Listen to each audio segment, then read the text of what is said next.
off the second hour with a great lineup of incredible guests. I'm going to have Father Calvin Robinson joining me in just a moment. We've also got former Congressman Madison Cawthorn joining the program as well because he is running for Congress in the great state of Florida. And so he'll be joining us to discuss. But we talked about a story in Dearborn, Michigan not too long ago. And it was very interesting. I want to bring it back to the front of all of this because it's very interesting because the mayor of Dearborn, he was lecturing a Christian about coexisting. And he pretty much told this Christian man that he is not wanted in their community. Take a listen. Hezbollah, bombed the embassy in Beirut, and including many Americans. So I just feel it's quite inappropriate. You are an Islamophobe, and although you live here, I want you to know as mayor, you are not welcome here. And the day you move out of the city will be the day that I launch a parade celebrating the fact that you moved out of the city, because you are not somebody who believes in coexistence. You know, it's almost laughable when a Muslim man talks to you about coexistence. They have taken over Dearborn, Michigan, and it's heartbreaking to see the updates. It's heartbreaking to hear what's actually happening. And they just want the rest of us to just comply. They're not looking to coexist. They're looking to take over Michigan. And we have endless pieces of proof of just that. And the fact that they're going to be lecturing their own Christian residents to get out if they don't like it tells you all that you need to know. Joining me now to discuss is Father Calvin Robinson.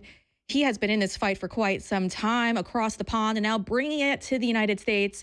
He is looking to push back because the United States is worth saving. And he understands that what's unraveled in the UK over the years is our future if we don't aggressively push back. So it is an honor to have him on today's show. Father Robinson, I want to thank you for being here. You know, you wanted to push back on that mayor. And so I saw you post on X yesterday that you made an appearance over the week, and sadly, he wasn't present during I believe it was the City Hall meeting. So walk us through that. Absolutely. So I saw this clip that you showed where the mayor of Dearborn, Mayor Hamoud, told Pastor Ed, a Christian pastor, that he's no longer welcome. And actually, he went as far as to say, "I'll hold a celebration when you leave," which I thought was quite divisive of him, wasn't it? Mm-hmm. Not very inclusive. And he put this big show on to say that you're Islamophobic because you don't support our idea of naming a street after Suleiman, who happens to be a supporter of Hezbollah. Now, I think any American or any Westerner, anyone who lives in Christendom would say, we don't name streets after terrorist sympathizers. It's quite a strange thing to want to do. But when you have an area that's run by a Mohammedan mayor, you kind of expect it. Anyway, this Christian pastor pushed back, and the mayor pushed him back, and I thought it was inappropriate. So I went down to the next City Hall meeting in Dearborn. I obviously live and serve in Michigan now, so I drove over there to the City Hall, and he wasn't there. I wanted to confront him face to face and speak to him in person and say, how dare you, in a Christian country, persecute and oppress Christians for speaking up for the truth in concern of you supporting terrorist sympathizers, renaming streets in a Christian country after a Mohammedan terrorist sympathizer. It's outrageous. Fortunately, there were a number of floor speeches that were fantastic that evening. One of them by a local Turning Point chapter spokesman called Noah Mullins, who spoke out to say, this is where I was born. As a Christian man, as an American man, I don't want to see what's happening over there in Britain happen over here in Dearborn, Michigan, where the Mohammedans essentially take over. There was a wonderful woman called Andy who spoke out and said, the call to prayer has been implemented across Dearborn. So they pray that Hadan, that screeching they make 5 times a day. From 5:30 in the morning, they play that over loudspeakers into people's homes, into schools' playgrounds. And this Christian woman got up to say, I'm not very happy with it, it needs to stop. The police chief, the DEI police chief, Shaheen, I think his surname is, said, oh, well, it's just the same as church bells, isn't it? They equate everything as if it's just, no, it's not just the same. To hear Christian church bells in a Christian country is expected, firstly. Secondly, it's not 5 times a day. Thirdly, it's not at 5:30 in the morning. Fourthly, it's not on loudspeakers. Fifthly, it's not blasted into people's homes and into school playgrounds. And it's this constant, oh, well, you must accept everything we do because it's a faith and all faiths are equal and everything's the same. It's not the same. Islam is clearly counter to Christianity. This is clearly a Christian country. And actually, they shouldn't try to take over. Yeah, and that's that's the reality that they don't want to deal with, right? They came here, they wanted to live in our country, and we welcome them because we actually do want to coexist with others, but it's not the same on their side of all of this. And, you just cited the DEI police chief. I actually want to play clip 17 because it walks you through all of this. Take a listen. The 2 or 3 evaluations that we have had in the last couple of years have been met with compliance as soon as we've talked to the religious institutions.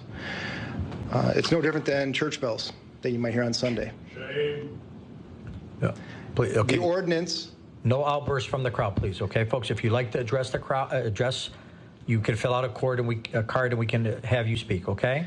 The ordinance prohibits. Yeah, that's no church bell. And it gets a little bit better because Alex Jones actually posted a video the other day online, and I want to play clip 18 for you a little bit because it tells you what really is going on in Dearborn and what these people who live there have to listen to. Take a listen.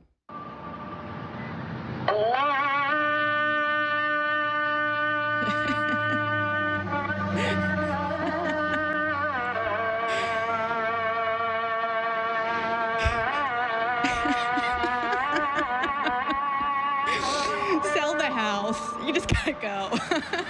Can you imagine waking up to that every single morning? I don't even know. And so in that clip, you can hear when the police chief is trying to say that this is okay, this is appropriate because it's just the same as church bells. You could hear me in the background saying, shame on you for equating that. And of course, the president of the council tries to shut me down and say, if you want to talk, you can't interrupt, blah, blah, blah. But the fact of the matter is that this is not the same. This is foreign. It's actually worse than foreign. It is a horrible noise, and people don't deserve to have that noise pollution in their homes. But it goes against the city ordinance. You're not allowed loudspeakers to blast things out, whether it's for your faith or not. But because they are Mohammedan, it's allowed, isn't it? And it's all about this inclusivity and this diversity. And the police chief is the same police chief who says we need more Mohammedans, or he doesn't use that word, on the police force because it needs to be more representative of our communities. How about having people that are good at their job, that find criminals and arrest them? That should be your priority as a police chief, surely, not what color skin they have or what faith they have. It's absurd that they're still jumping through these woke bandwagons when we have a president who said woke is dead. It's time to end it all. Yeah, and that's the part here that's really critical because they don't want to end it all. And it's sad because, I come from New York, and New York is also dealing with this kind of takeover as well. And they are blasting the prayer in certain parts of New York City. And very few people are pushing back on it. They're actually afraid to do just that. And it's sad because this would not be tolerated if it were any other group of people. We just tolerate it, though, because sadly, like we see in the UK, I think people just fear Islam, and they fear those who criticize will get attacked. And I think that's what people are so just quiet and compliant with all of this, is because they fear going out there and what the repercussions of all of this might be. But there's a couple of people that aren't fearful. And I want to play this for you because Senator Tommy Tuberville, who we had on the show yesterday, after he left our show, he actually made his way to the Senate floor, and he spoke about banning Sharia law, which I actually think isn't a thing anymore because, or not anymore, it's not a thing at all because Sharia law isn't something that you could actually implement here in the United States. But most importantly, he's calling out the genocide that's going on right now in Nigeria, which very few people are willing to say, because Christians are being slaughtered by Islamic terrorists. Take a listen. You also